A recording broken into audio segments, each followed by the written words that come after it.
Blog Talk Radio. Welcome to Partners in Health and Biz with your host, Gail Dixon. Tune in every Saturday, 9 a.m. for great shows about obtaining and maintaining health, business, and finance. Learn from the experts here at PIHradio.net. And now, broadcasting from the Partners in Health and Biz studio, here's Gail. Well, good morning, everyone. Welcome to my show. This is, as you heard, Partners in Health and Biz, and we are broadcasting live from our Columbia, Maryland studio.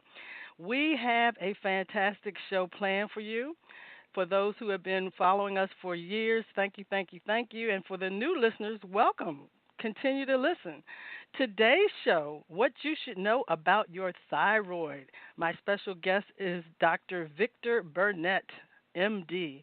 And so what I'm going to do this morning, I'm going to tell you a little bit about my special guest. Then I'll open his microphone and bring him on.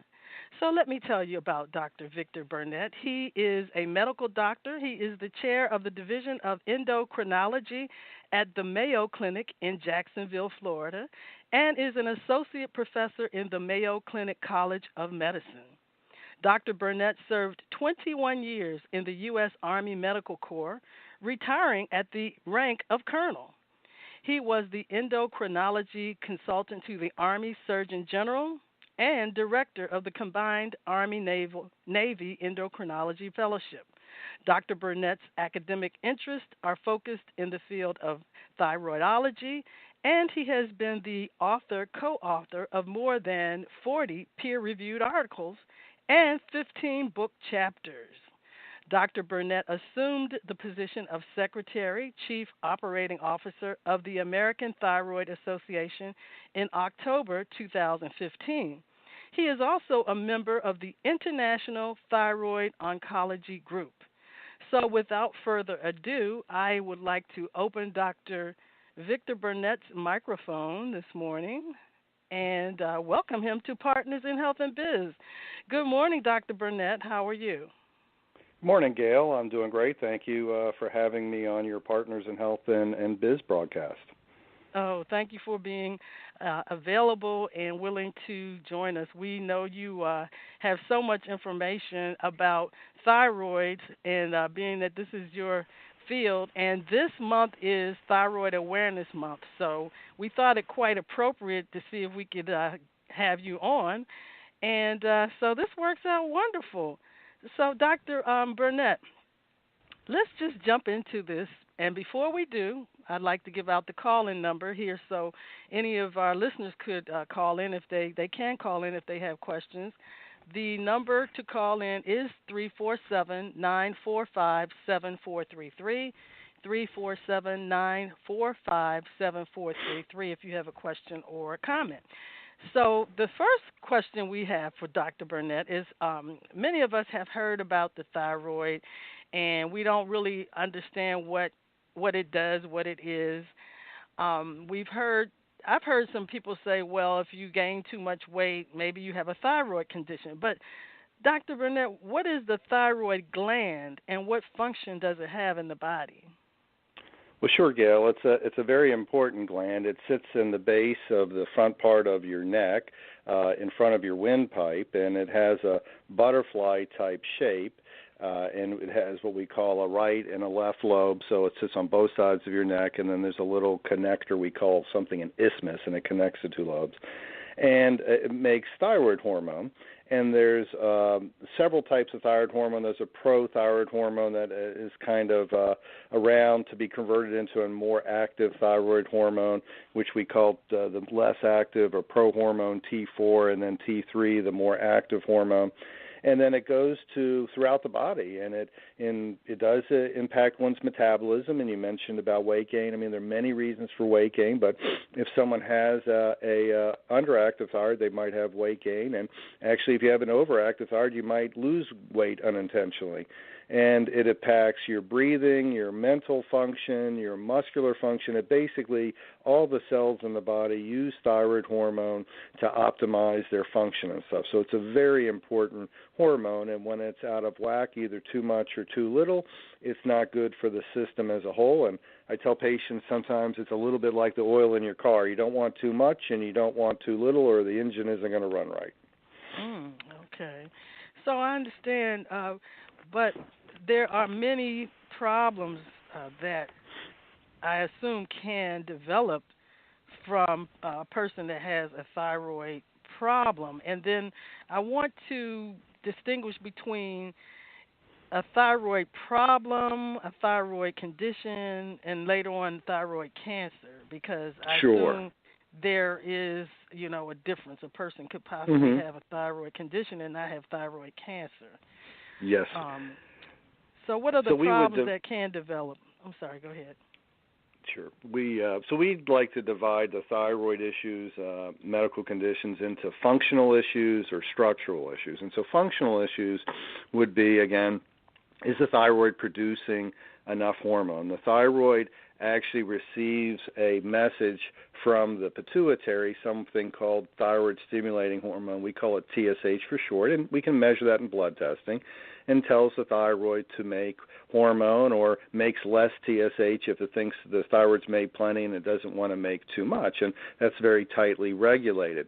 But if that gets out of whack, then you can have an underfunctioning thyroid, and you'll make less of that T4 and ergo less of that active T3. And initially it can be what we call subclinical, which means you don't necessarily have a lot of symptoms. You might have one or two symptoms, like feel a little sluggish, or maybe you're struggling with your weight a little bit, or your skin's a little bit dry, or maybe you're a little constipated or something like that. But they're not overwhelming symptoms. And then as that progresses, if the thyroid slows down more and more, you can get more dramatic symptoms, and people can really feel fairly unwell when they have significant hypothyroidism. And it can actually get to the point of being dangerous. If you're undiagnosed and you get really severe deficiency of thyroid hormone, the body doesn't necessarily compensate well, and then a severe infection or medical condition like a heart attack or stroke can precipitate you to be even that much more sick, because you're starting off with underlying hypothyroidism. So those are already bad enough things as they are, and then it can tip you over. And conversely, the other condition, what we see is an overactive thyroid, and it's a little bit more complicated than that. So when we mean an overactive thyroid, you have excess thyroid hormone in your system, but sometimes the thyroid isn't pumping it out actively. The thyroid gets inflamed. And so imagine if you get an inflammation and you have all this pre-stored hormone, it starts to leak the hormone out of the gland into the bloodstream, and women who have been pregnant can get something called postpartum thyroiditis. So they have this inflammation after delivery, and then they can become where they have too much thyroid for a while, too much thyroid hormone, and then they actually use that up, and then the thyroid can't make hormone, and then they only get low, so they go from kind of too much to too little. And it's very stressful for them because they have a little one, they're trying to keep up, it's already tiring for a new mom without having a thyroid condition, and so you can have that type of thyroiditis. Or you can develop something called Graves' disease, and that's named after a British doctor from the 1800s who published one of the first cases of a patient who developed an enlarged thyroid, which we use the term goiter for an enlarged thyroid, that was overproducing hormone, and the patient their eyes became more prominent, they became very jittery, they were losing weight despite eating more calories, their bowel movements get very loose, and they get diarrhea, and we call it more hyperdefecation, when it's more frequent bowel movements, and they're miserable. So can you spell that? You said it's called raised disease. How is that spelled? Graves' disease. So that's Graves' a type of disease. Graves. It's Graves. So Dr. Robert Graves, British doctor. Yes. Okay. So not to cut you off, but if you have these symptoms and they're not, say it's just in the stage of symptoms and it hasn't developed into something serious. Is this the thyroid problem condition? Is this something that if it's underactive and you don't do anything, can it possibly improve on its own, or will it not improve unless it's being treated with medication, or if you're under a doctor's care? Yeah. As well as overactive also. Yeah, sure. So for the underactive, typically there's not much we can do as far as making it improve by improving your lifestyles or your diet or stuff like that.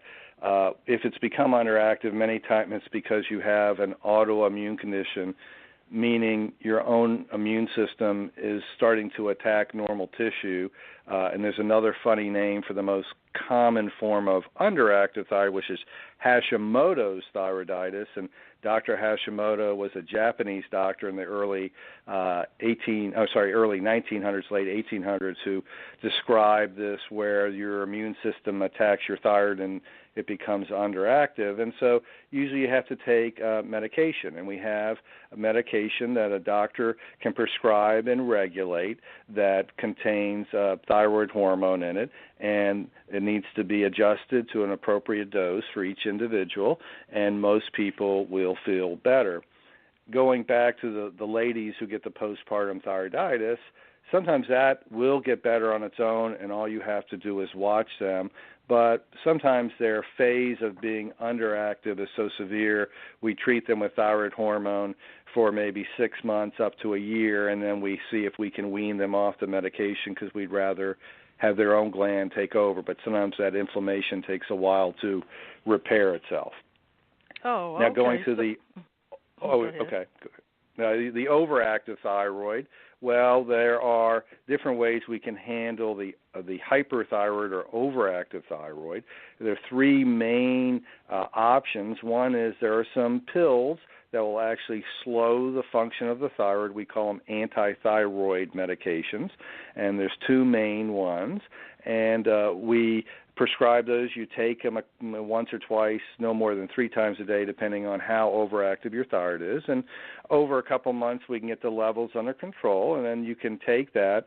Sometimes we give it for about a year, and we try to get that settled down, and we can see if people can come off the meds, but not always. And the other two treatments would be you can actually use iodine, which is part of thyroid hormone is made out of iodine molecules, but you can give a radioactivity to the iodine, and they discovered this in the 1940s, and deliver it to an overactive gland by just having a patient swallow a pill with some of this radioactive iodine, and it will knock the overactive thyroid out of commission, and then you typically go on thyroid hormone replacement. And then the final thing is sometimes we need to involve one of our surgical colleagues, and patients undergo thyroid surgery, but that's probably the least common of the three treatments for an overactive thyroid.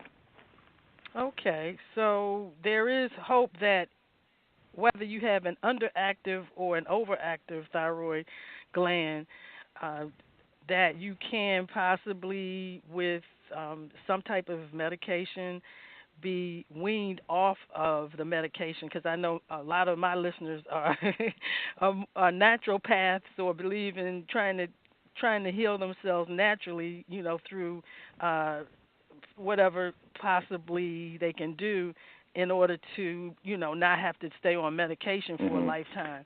Yeah. So in some cases, you're saying it is possible to wean the person off of this medication and bring their thyroid back into a normal state so that they can get off the medication. Is that correct? Well, let me extrapolate a little bit. So once you have an underactive thyroid, one is typically has to take thyroid hormone replacement the rest of their life. Now, I will point out that the medications people are given have basically what is the identical T4, and sometimes it has T3 in these pills. But even if you're just on the plain one with T4, it's basically the same product that's already in the body. Yeah, they have to turn it into a pill, and so there's some inactive ingredients to turn it into a pill, but I would consider it natural from the standpoint, one already has that thyroid hormone in your system. We're not giving something that's foreign to the body.